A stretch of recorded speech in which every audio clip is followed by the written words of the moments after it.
Soil mechanics में हम लोग सॉइल एक्सप्लोरेशन के अंतर्गत टाइप्स ऑफ बोरिंग पढ़ते हैं कि बोरिंग कितने तरह का होता है। तो उसमें सबसे पहले हम लोग पढ़ते हैं ऑगर बोरिंग। आप लोग देखे भी होंगे कि कुछ इस तरह से बना हुआ रहता है, यहाँ हैंडल रहता है, इसको घुमाता है तो इसमें क्या होता है, इस कटिंग पे मिट्टी जमा होता है। एक रॉड लगा होता है जिसके चारों तरफ इस तरह से हेलिकल बना हुआ रहता है स्प्रिंग टाइप का, और उसको जब घुमाता है तो उसके अबाउट मिट्टी ऊपर आता है। तो इसी को बोलते हैं हम लोग ऑगर बोरिंग। इसका एक बार फिगर देख लीजिएगा नेट पे। ऑगर बोरिंग में क्या करते हैं, auger is an instrument. Auger क्या है, एक इंस्ट्रूमेंट है held vertically and press down while rotating it. अब इसको क्या करते हैं, वर्टिकल रखते हैं और उसको पैर से क्या करते हैं, दबाते हैं, और दो आदमी मिलके इस तरह से हैंडल लगा हुआ रहता है, इसको क्या करता है, घुमाता है। तो घुमाएगा तो क्या हुआ, काटते हुए क्या होता है, अंदर तक जाता है। Press down and while rotating it, ठीक है, इसको घुमाता है। Soil around the auger get sheared and fill the annular space by the soil. अब क्या बोले कि जैसे इसको घुमाते हैं हम लोग, तो घुमाते तो क्या होगा, घूमते हुए कटते हुए सॉइल को काटते हुए नीचे जाएगा, मतलब शेयर करते हुए क्या होगा, सॉइल को नीचे जाएगा। और जो स्पेस होता है ऑगर पे, देखिएगा दो ब्लेड इस तरह से रहता है। ये जो ब्लेड रहता है किनारे में, इस ब्लेड पे मिट्टी क्या होता है, जमते जाता है, मतलब मिट्टी इसमें भर जाता है। और मिट्टी भर जाता है, जब उसको बाहर हम लोग निकालते हैं तो मिट्टी के साथ बाहर आता है। फिर वहां से हम लोग क्या करते हैं, मिट्टी को हटा देते हैं। After filling it withdrawn and clean it, जब ये भर जाता है, ये कुछ इतना अंदर जब चला जाता है तो इसको हम लोग बाहर निकालते हैं, तो इसके साथ मिट्टी आता है उसके ब्लेड पे लगा हुआ। तो मिट्टी, जो ब्लेड पे मिट्टी रहता है उसको हम लोग क्या करते हैं, बाहर निकाल के साफ कर देते हैं। और ये जो ऑगर बोरिंग होता है वो सुटेबल होता है कोहेसिव सॉइल के लिए एंड स्टीफ क्ले के लिए। यानी ऑगर बोरिंग सिंपल क्ले के लिए सुटेबल होता है, उसमें भी स्टीफ क्ले के लिए, मतलब सूखा मिट्टी जब रहेगा क्ले तब।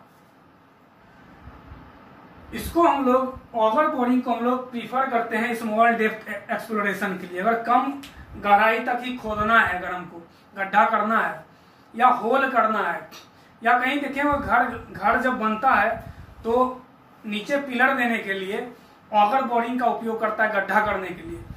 तो इसका उपयोग हम लोग स्मॉल डेप्थ के एक्सप्लोरेशन के लिए करते हैं। ऑगर बोरिंग का उपयोग हम लोग करते हैं। इसके बाद हम लोग पढ़ते हैं वाश बोरिंग। वाश बोरिंग आप गांव घर में देखे होंगे चापाकल लगाते हुए। तो चापाकल जब लगाता है तो क्या किया जाता है, एक केज बनाया जाता है। पहले एक केज बनाया जाता है, उसमें पाइप डाल के क्या जाता है, इसको ऊपर नीचे अप और डाउन प्रेशर से क्या होता है, पानी डाल के, इसमें पानी डाल के क्या किया जाता है, ऊपर नीचे किया जाता है। जिसके कारण नीचे क्या होता है, ये धीरे धीरे यहाँ का मिट्टी ऊपर निकलते जाता है इसके थ्रू, वाटर के थ्रू, प्रेशर के कारण। यानी वाश बोरिंग क्या है, in this method a casing pipe is driven through heavy hammer pressure. सबसे पहले क्या करते हैं, ट्रैपोड की मदद से, ये ट्रैपोड है, बीच में एक लोहा, ये हैमर लगा हुआ रहता है, नीचे पाइप रहता है। इस हैमर की मदद से इस केजिंग पाइप को क्या करते हैं, नीचे धसा देते हैं। सबसे पहले वही लिखे, in this method a casing pipe is driven in this method a casing pipe is driven. एक केजिंग पाइप को क्या करते हैं हम लोग, ड्राइवन करते हैं, मतलब गाड़ते हैं थ्रू है heavy drop hammer supporting by a tripod and पुली।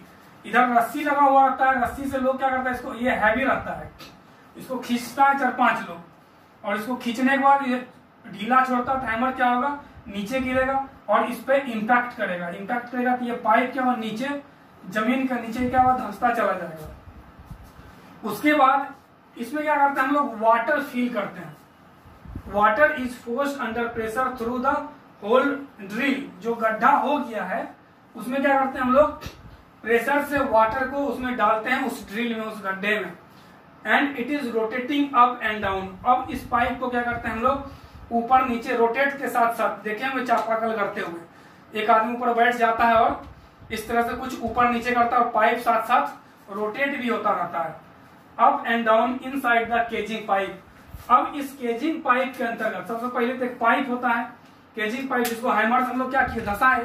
अब इसके अंदर हम लोग अंदर क्या करते हैं, पाइप को डालते हैं, पानी डालते हैं, और पानी का जो प्रेशर होता है बहुत ज्यादा होता है। इसके साथ साथ ये पाइप रोटेट करता है। ये पाइप क्या होता है, ये पाइप को हम लोग रोटेट करते हैं और साथ साथ उसको अप और डाउन करते हैं। केजिंग के अंदर the soil water mixture float up. अब देखे होंगे चापाकल जब गड़ता है तो क्या होता है, पानी के साथ मिट्टी मिक्स हो जाता है और वो पानी ऊपर आता है, पूरा उसमें मिट्टी रहता है। Soil water mix float up, ऊपर आ जाता है, and indicate the soil where change the strata. अब उसमें देखेंगे आप कि कभी बालू निकलता है, कभी क्ले निकलता है, कभी पत्थर का टुकड़ा निकलता है।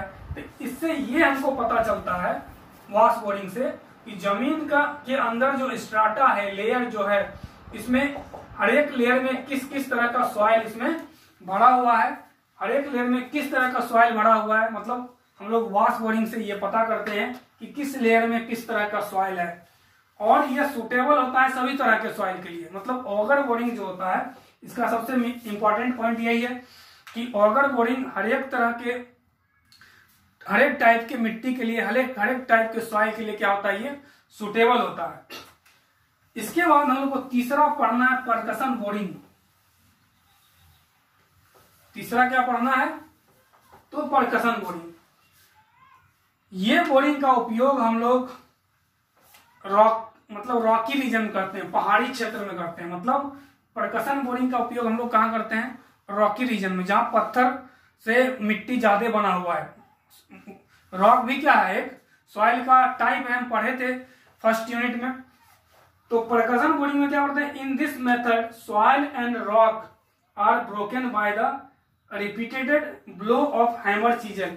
इसमें क्या करते हैं, एक हैमर में छेनी लगा हुआ होता है, चीजल लगा होता है काटने वाला, और इस हैमर को क्या करते हैं हम लोग, इस पे हैवी लोड देके इसको क्या करते हैं, काटते हैं। मान लीजिए ये पत्थर है और इसको छेनी से काटिएगा तो कुछ इस तरह से कटता जाएगा। क्लियर है, मतलब एक चीजल की मदद से, एक छेनी की मदद से क्या करते हैं, इसमें पत्थर को काटते हैं, सॉइल को क्या करते हैं, काटते हैं। The bore hole is kept dry, और इसमें बोर होल जो है सूखा रहता है। ऑब्वियस पत्थर है, जब उसमें काटेंगे तो मॉइस्चर तो होगा नहीं।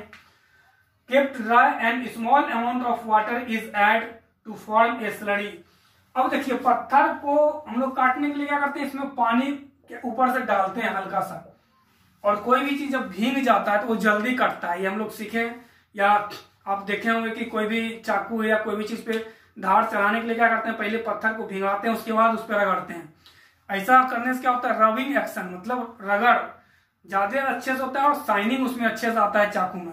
तो उसी तरह से किसी भी रॉक को काटने के लिए उसमें क्या करते हैं, स्मॉल अमाउंट में हम लोग वाटर डालते हैं, और जब इसको छेनी से काटते हैं तो पानी और पत्थर का क्या होता है, स्लरी बनता है, जिसको बार बार हम लोग क्या करते हैं, इससे निकालते जाते हैं। Form a slurry with cutting material it drawn from the पीट, और इसको बार बार क्या करते हैं हम लोग, यहाँ से पीट से निकालते जाते हैं, गड्ढा से, पीट मतलब गड्ढा, गड्ढा से निकालते जाते हैं। सिंपल परकशन बोरिंग का यूज हम लोग रॉकी रीजन में करते हैं। इसमें एक हैमर के साथ साथ चीजल लगा रहता है, चीजल मतलब छेनी लगा रहता है। इस छेनी से क्या करते हैं, पत्थर को काटते हैं, और इसमें हल्का सा पानी पहले दे देते हैं पत्थर पे, और उसके बाद उस पत्थर को काटते हैं, और उस गड्ढा में जो पत्थर प्लस वाटर रहेगा उसको बार बार क्या करते हैं हम लोग, रिमूव करते जाते हैं। और ये जो बोरिंग है, मतलब परकशन बोरिंग जो है, ये सुटेबल होता है बोल्डर के लिए। बोल्डर का मतलब समझ रहे हैं, जिस भी सॉइल का साइज 300 mm से ऊपर होगा उसको हम लोग बोलते हैं। मतलब percussion boring it is suitable for boulder and Gravely soil या स्ट्राटम। सबसे पहला पढ़े ऑगर बोरिंग, ये स्मॉल डेप्थ के लिए करते हैं हम लोग, और सिंपल स्टीफ के लिए होगा जहां पे, या कोहेशन लेस सॉइल होगा वहां पे ऑगर बोरिंग का उपयोग करते हैं। दूसरा आता है वॉश बोरिंग। वॉश बोरिंग में पहले हम लोग केजिंग हथौड़े की मदद से क्या करते हैं, हैमर की मदद से धंसा देते हैं, और फिर पानी डाल के उसको क्या करते हैं, जो उसमें पाइप डाले हैं उसको अप और डाउन करते हैं, और साथ साथ रोटेट करते हैं उस पाइप को, तो उसमें मिट्टी और ये वाटर का क्या होता है, स्लरी मतलब मिक्सचर क्या होता है, बाहर आता है, जो कि चापाकल में आप देखे होंगे एक एग्जाम्पल के फॉर्म में। तीसरा परकशन बोरिंग पढ़े। परकशन बोरिंग क्या है, हम लोग रॉकी रीजन के लिए करते हैं, मतलब जो पहाड़ी क्षेत्र है जहां पत्थर ज्यादा निकलता है उसको वहां पे हम लोग क्या करते हैं, पहले चीजेल की मदद से मतलब छेनी की मदद से पत्थर में क्या करते हैं, छेद करते हैं और उसमें थोड़ा सा पानी ऐड करते हैं, और पानी ऐड करने के बाद वो जो मिक्स हुआ स्लरी पत्थर और पानी को हम लोग पीठ से निकालते रहते हैं। और ये परकशन बोरिंग जो सुटेबल होता है वो बोल्डर एंड ग्रेवली सॉइल के लिए होता है। और सबसे लास्ट जो है वो मेरा रोटेटरी बोरिंग है। रोटेटरी बोरिंग इसका उपयोग हम लोग वहां करते हैं जहां ना तो हम ऑगर बोरिंग कर सकते हैं ना ही वाश बोरिंग कर सकते हैं। मतलब it is use for those soil which have highly resistant to auger and wash boring। मतलब इस बोरिंग का उपयोग हम लोग वहां करते हैं जहां कि ऑगर बोरिंग और वाश बोरिंग नहीं कर सकते। मतलब इसको करने में जहां दिक्कत आएगा, जहां वाश बोरिंग और ऑगर बोरिंग करने में हमको दिक्कत तकलीफ आएगा, दिक्कत होगा, वहां पे हम लोग क्या करते हैं, रोटेटरी बोरिंग करते हैं। और ये सुटेबल होता है सैंडी सॉइल के लिए और क्लेई सॉइल के लिए। It is suitable for Sandy and clay soil. देखिए सैंडी और क्ले सॉइल के लिए क्यों सुटेबल होता है। अब हम लोग अगर ऑगर बोरिंग करते हैं, जब गड्ढा करिएगा बालू में, तो बालू क्या होगा, चिपक के नहीं आएगा ऑगर के साथ, ठीक है। तो ऑगर के साथ जब चिपक के सैंड नहीं आएगा तो उसके लिए दूसरा मेथड हम लोग को अप्लाई करना पड़ेगा। इसीलिए हम लोग रोटेटरी बोरिंग वहां पे करते हैं जहां पे ऑगर बोरिंग और वाश बोरिंग नहीं कर पाएंगे। वहां पर हम लोग क्या करते हैं कि रोटेटरी बोरिंग का उपयोग करते हैं। इसके बाद टाइप ऑफ सॉइल सैंपल पढ़ते हैं। टाइप ऑफ सॉइल सैंपल ये हम लोग पढ़े भी हुए हैं, और ये पढ़े हुए हैं कहां पे, जहां कोड कटर मेथड हम पढ़ाए थे यूनिट फर्स्ट में, उसके बारे में इसको हम पढ़े थे। और हम याद दिलाते हैं कहां पढ़े थे। तो सबसे पहले सॉइल दो तरह का होता है, disturb soil, disturb soil sample. पहले इसको समझते हैं, डिस्टर्ब सॉइल सैंपल किसको बोलते हैं। जैसे मान लीजिए हम कोई खेत में गए, कोई भी इंस्ट्रूमेंट लेके, खुरपी लेके, और मिट्टी को क्या किए, वहां से खोद के किसी भी पॉट में, किसी भी बर्तन में हम उसको भर के ले आए, तो ये क्या हुआ, अनडिस्टर्ब सॉइल। ये हो गया डिस्टर्ब सॉइल। मतलब उसके स्ट्रक्चर को हम लोग क्या किए कि डिस्टर्ब कर दिए, उसका जो स्ट्रक्चर है उसको हम लोग बिगाड़ दिए, उसी को बोलते हैं हम लोग डिस्टर्ब सॉइल सैंपल। मतलब डिस्टर्ब सॉइल सैंपल वो होता है जिसमें इसके नेचुरल स्ट्रक्चर को हम लोग क्या करते हैं, डिस्ट्रॉय कर देते हैं। मतलब डिस्टर्ब सॉइल सैंपल, इसको डिफाइन कर देते हैं, disturb soil sample are those in which natural soil structure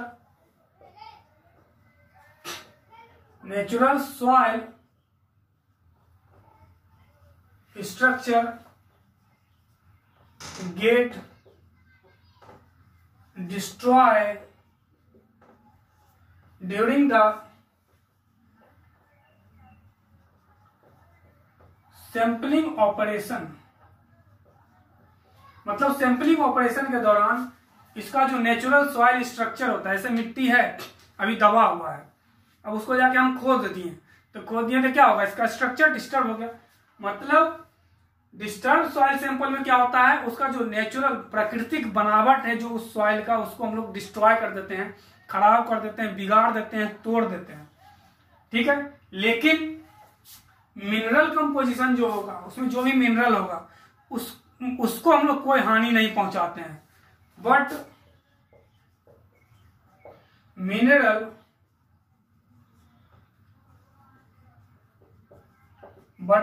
composition and water content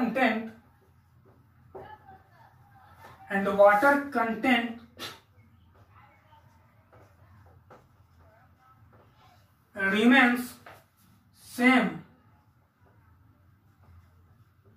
then it is called representative sample.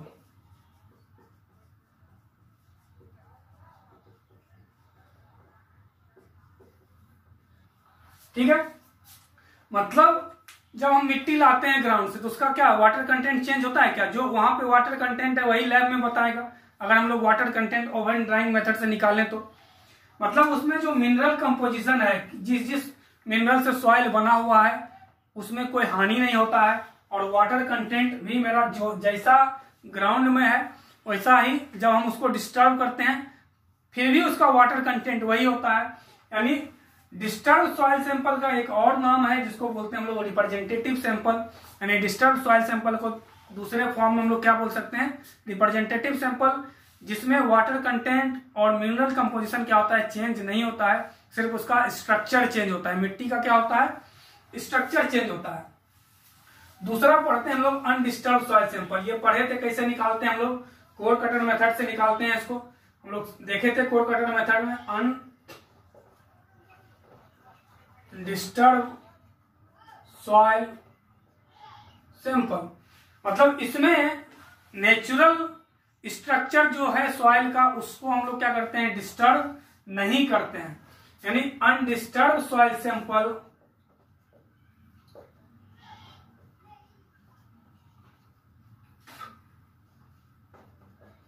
undisturbed soil sample are those in which original soil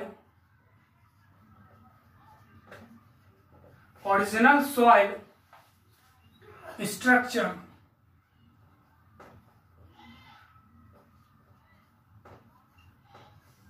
preserved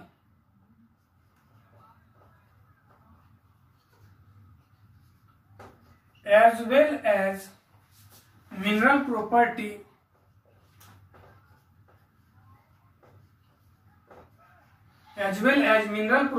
have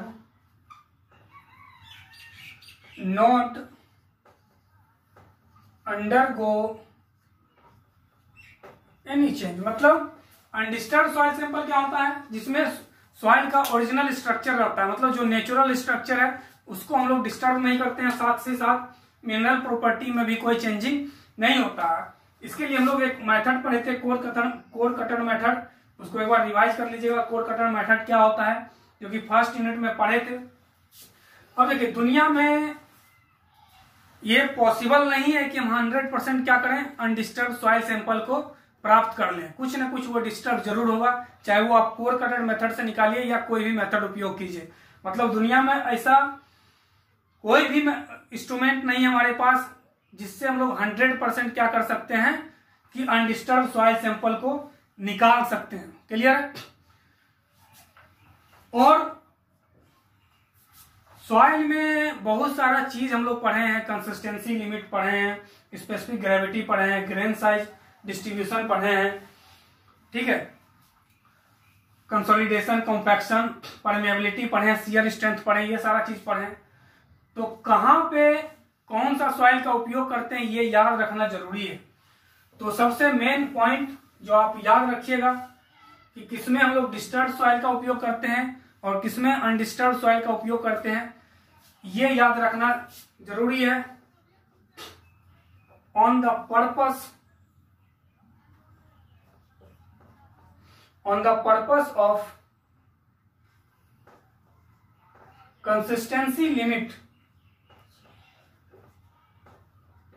consistency limit, specific gravity, grain size distribution,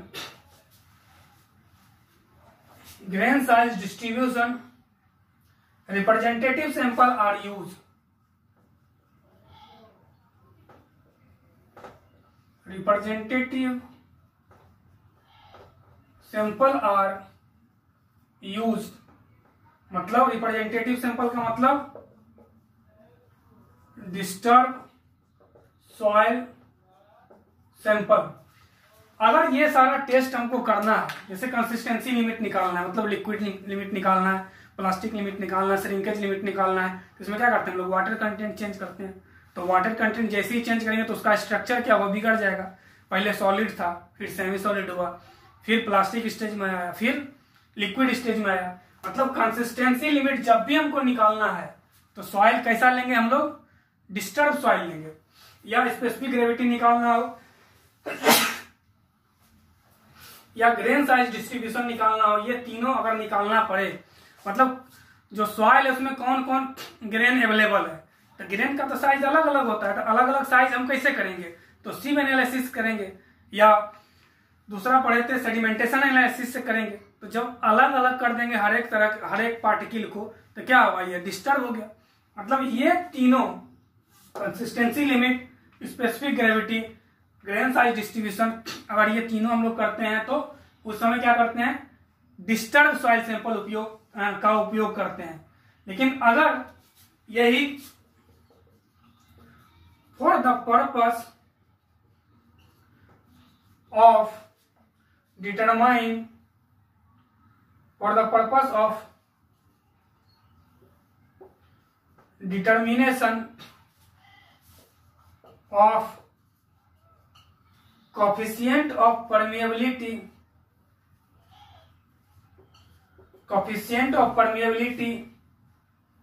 consolidation, shear strength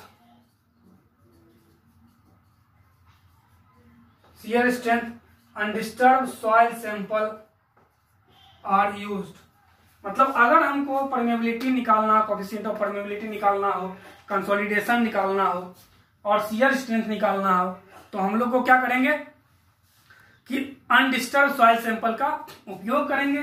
लेकिन वही consistency limit, specific gravity और grain size distribution अगर निकालते हैं तो हम लोग disturb soil का उपयोग करते हैं। ठीक है, इस वीडियो में इतना ही।